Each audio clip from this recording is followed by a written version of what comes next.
about to turn 2 in a couple months, and I still remember that moment when the nurses at the hospital handed him to me, and just how bewildered I was that I produced this little human being whose life is now fully dependent on me and my partner.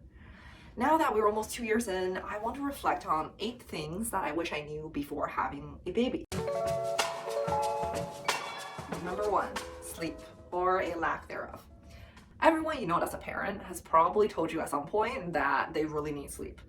And honestly, there is a bit of an over-exaggerated association between a lack of sleep and parenthood, because some babies sleep through the night at 1 month and some babies sleep through the night never.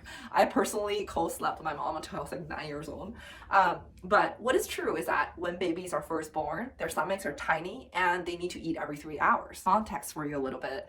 As a first-time parent, we were probably taking an hour to get up, change his diaper, another hour to get his bottle ready or breastfeed and to actually feed him.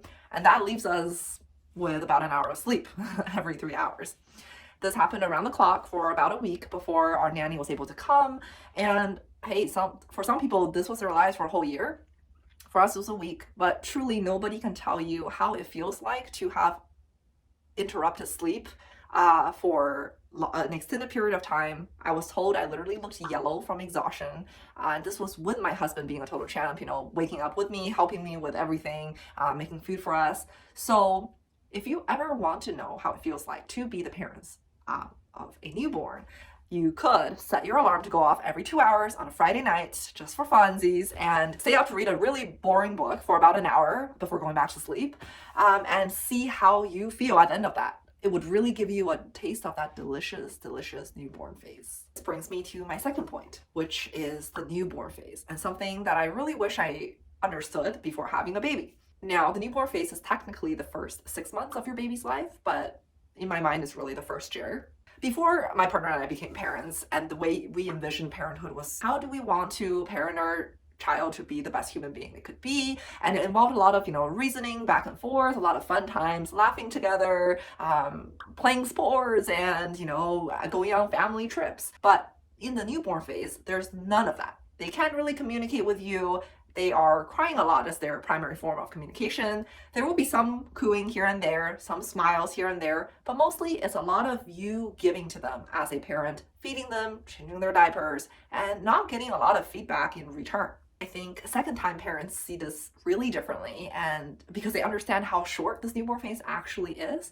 But as a first-time parent, you're just feeling like, wow, this stage of no feedback and just a lot of give is so drawn out. And at times, parenthood might feel like a sham. This brings me to my next point, which is you might regret it. Now, this was particularly true for my partner, especially after kind of being traumatized after 1 week of having absolutely no help, and just being terrified of everything. When we were meeting with friends or talking about how parenthood was going for us, he would always say, my gosh, this is not as advertised, and how do we give him back? I remember I felt really terrible when I heard him say those things, but I wish I knew how common that feeling was among all parents, not just dads, moms as well, that as you're going through this really difficult phase where your life, it basically has turned upside down, you're having trouble kind of grasping this new reality that you're handed. And what's important at this moment is to not isolate yourself or your partner and add guilt to an already really difficult stage in your life. The next thing I wish I knew before having a baby is the fear. What I mean by that is nobody warned us how terrifying it would actually feel at times to feel fully responsible for another human being's life. In the first couple of weeks, we were terrified to bathe them for the first time. You have this baby that's almost the size of your palm, and you're afraid, is the water too cold? Is he gonna get sick? What if his umbilical cord gets infected?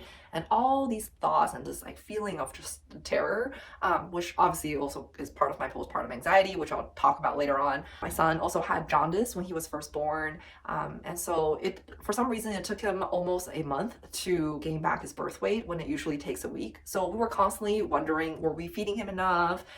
What could we be doing differently to help him gain his weight back faster? And there were a bunch of small stuff like baby acne, diaper rashes, but all of those things kind of contributed to this fear that was kind of growing within us of, are we doing an okay job raising him? Is he healthy? what could we be changing and doing differently? I didn't really expect this onslaught of fear before having a baby, and I wish I knew how common this was. And to kind of, if I could go back in time to remind myself that babies are resilient, but to be honest, I feel like even if someone sat me down and told me all of this before having my son, I probably would still have gone through it. And it's almost like this rite of passage you go through as a parent, but just know that you're not alone. The next thing I wish I knew was that my relationship will change. Your relationship will change no matter how much or how little you argued, how strong you guys are or were not before having a baby, it will change. And I wish I can tell you that it will immediately change for the better, but it probably won't. But being open about all of these things with your partner, encouraging them to open up, is the most important thing to do in this situation. There probably will be a sense of unfairness that emerges in your relationship as you're navigating parenthood together, whether it's you're feeling not appreciated enough or you wish your partner was doing more. The key to all of this is to give the most generous interpretation. What this means is that whenever a conflict arises or argument takes place, what is the most generous interpretation you could give your partner for them having done what they did or having said what they said? Chances are they didn't give that snarky comment to intentionally hurt you.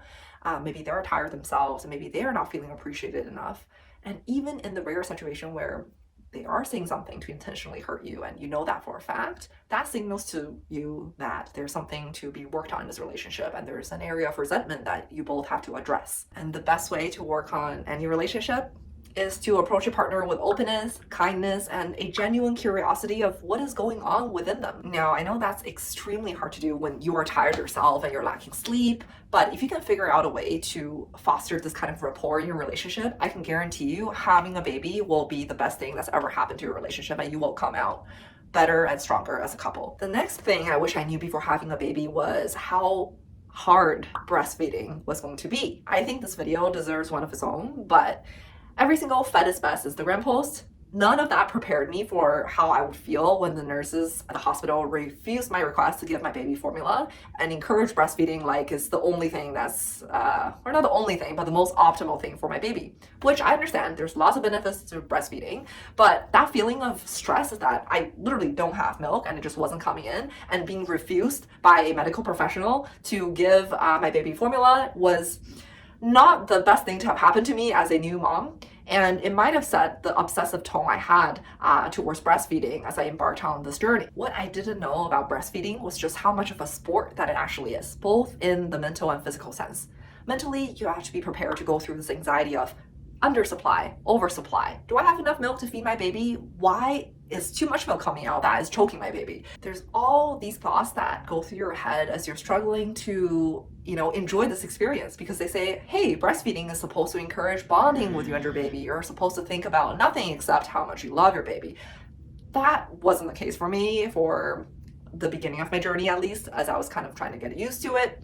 And then the physical aspect means you're not getting uninterrupted sleep, even if your baby is, if you're breastfeeding. For me, it was because I had to pump every 3 to 4 hours to maintain supply. So even though my baby was sleeping through the night at 4 months, I wasn't. The pumping part also meant that it required a lot of commitment from my partner, who had to help me clean pump parts and also, make sure we're adjusting our schedule to accommodate my pumping schedule so that we are not going out to events for like 6 hours at a time, now that we're able to anyway. But he had to make a lot of lifestyle changes because of this decision that I made. While overall, breastfeeding was an extremely joyous journey for me, and there's so much more I want to say on this topic, I would say that I wish I knew just how difficult this would have been, and to kind of prepare myself to not have an obsessive mindset when it comes to breastfeeding my child, so that I could enjoy motherhood more in those initial first few months. The next thing I wish I knew was that postpartum anxiety can really hide itself. I didn't know I had postpartum anxiety until probably like 6 months to a year after I've had it. I thought the things that I worried about were completely normal, and all the feelings that I had were also normal. But I was becoming obsessive about what kind of food to feed my baby, what kind of toys to buy him. Every time he had a rash or any kind of physical symptom, I would go crazy Googling and ask 20 different people on whether it's normal in different mom groups or, my friends. It was really kind of impeding on my ability to stay in the present and just enjoy my baby. But I really wish I knew the symptoms and signs of when this was happening so that I could have talked to my therapist about it earlier or talked to my partner about it to see what I can do to pull myself out of it. To be honest, I didn't really think about postpartum anxiety and how to change myself until one day my partner came to me and told me how tired he was to feel like he was living in a box of so many rules. Of course, there's certain things we agreed on, like, minimal sugar or processed foods for a baby this young, don't chew on plastic toys. But is it okay if he has a non-organic leafy vegetable once in a while? Yeah. Is it okay if he chews on that plastic car while we're not looking when he was in the playpen? Yeah. But at the height of my anxiety, I would have answered absolutely not. This is terrifying to both of those questions. If you ever feel like life has gone to a point where you're finding it really hard to stay in the present and that you're always in this fight or flight mode, then you might have postpartum anxiety, and it's really important to talk to those around you and to seek help. There's so much I want to talk about on the topic of anxiety, and I think postpartum can really exacerbate any previously existing anxiety that you've already had, as it did for my case. It's just so important to be intentional about the feelings and to be aware of the feelings that you have and to catch your anxiety in the act so that you know when to seek for help. Next thing I wish I knew before becoming a parent was that you really will become a better person. Now, I think all of us has heard this phrase at some point that, yeah, you become a better person once you're a mom or your dad. But I really didn't know how true this was until it happened to me. Becoming a mother has made me want to be honest with myself on my shortcomings as a person, a friend, a wife, and a daughter. It was causing my internal turmoil and this need for control all the time. And it motivated me to deal with a lot of my anxieties and insecurities as a result of my upbringing. It also allowed me to reparent myself in a way that helped me become the sturdy leader for my family, for both my son and my partner. And the motivation for me was twofold.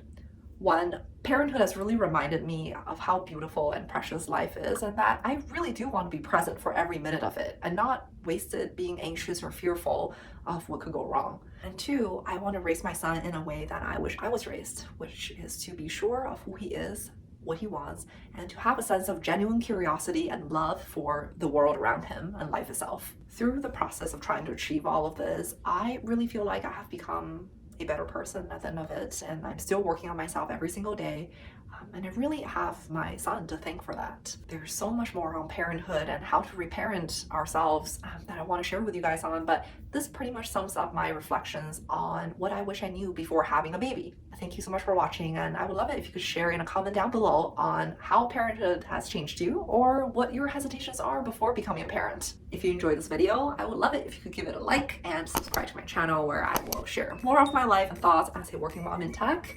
And I'll see you next time.